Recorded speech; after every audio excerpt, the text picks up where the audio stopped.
Hi guys! Welcome to Starling Channel. Magandang buhay. Ayan, ito ay last part na ng compilation ko ng mga videos, pictures ng festival. Ito yung first time kong manood ng practice ng aking anak. Ayan, simula umaga hanggang gabi yung kanilang practice. So ngayon invited tayo para manood. Sobrang pinaghandaan nila to. Buong first grading period nila ay dito nila ginugol. Ako yung tipo ng nanay na laging excited pagka mayroong event ang mga bata sa school. Actually, ako talaga yung nagpupush sa kanila na sumali sa mga ganitong mga event. Gusto ko kasi marami silang ma-experience habang bata pa sila. FYI nga pala sa mga hindi pa nakakaalam, ang Tanay Honey guys ay isang festival dito sa lugar namin sa Tanay Rizal, kung saan 13 years na ngayong taon na to sineselebrate ito. Taon-taon siya, pang 13 years ngayon. Tulad sa ibang lugar, ang festival ay doon nyo makikita kung ano yung mga talent, yung mga kakayahan ng mga mamayan ng isang lugar. Tamang pagkakataon din ito para maipakita at maipakilala sa mga bisita, sa mga dayuhan na maraming tourist spot or magandang mga pasyalan, pagkain at mga produkto at mga mamamayan na mababait. Oo, tama ka. Merong social media tayo ngayon na kahit saan sulok ng bansa, kahit sa ibang bansa pa yan, ay makakarating ang gusto nating ipakita at ipromote. Pero mas maganda pa rin talaga pagka personal. So, ang tawag sa aming festival ay Hane Festival. Ibig sabihin ng Hane, ito ay isang expression ng mga taga dito sa Tanay guys. Hane, ibig sabihin pagsang-ayon. Like for example, punta ka sa birthday ko bukas, Hane. Hane, gano'n. Tapos sasagot yung kausap mo, oo na, bang kulit eh.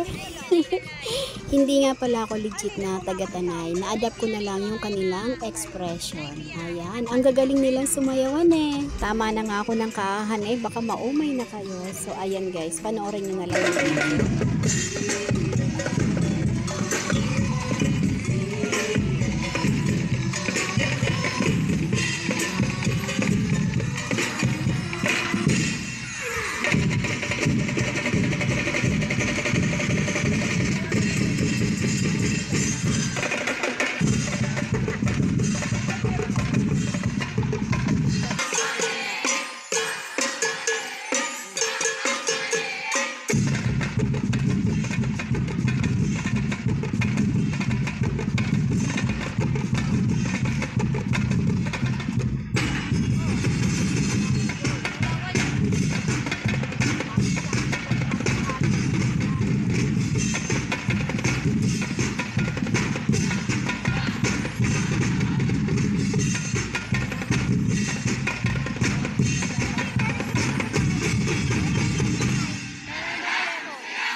At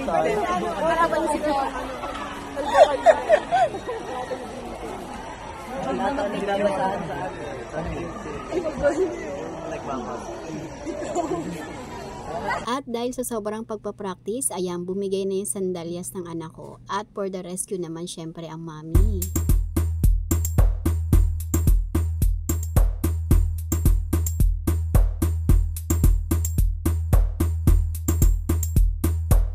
Simula nung day 1 ng rehearsal ay hindi siya nagpapatid sa kanyang daddy. Malapit lang kami sa school kaya mas gusto niya nakabike na lang para anytime ay nakakauwi siya kahit na sa lunch.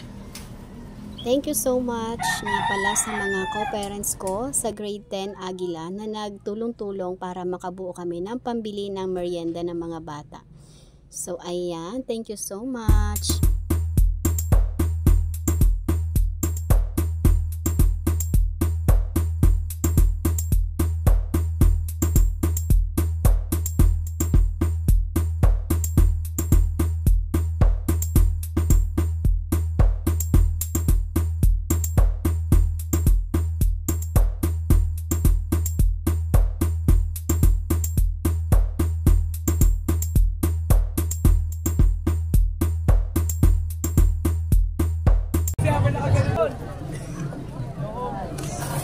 Kain ka.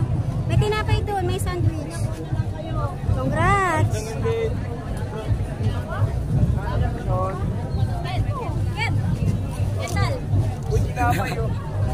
Shout out na kayo.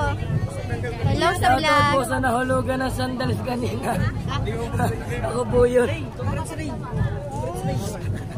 Ay, di pa ka na lang nagsayaw? Congratulations! Ay, wait lang. Marami ko sa bag. Ano to? Ba't ako yung video?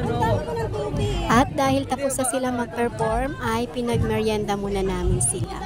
So ayan, at inabot na rin kami ng ulan habang inaantay yung announcement ng winners. Kaya naman sumilong muna kami dito.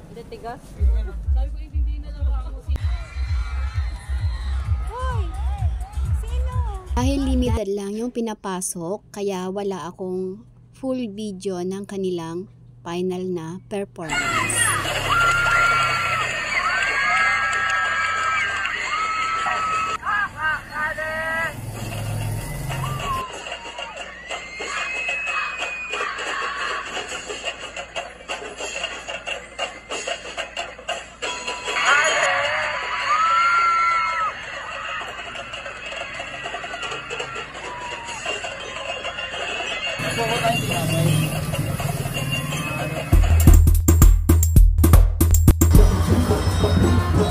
Congratulations!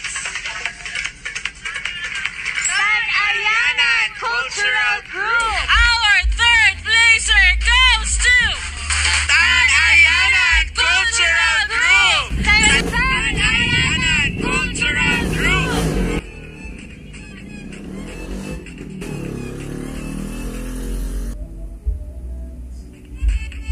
So ang prizes po natin will be claimed po sa ating municipal hall para tuloy-tuloy na po tayo sa ating announcement at dahil po lumalakas na po ang ulan.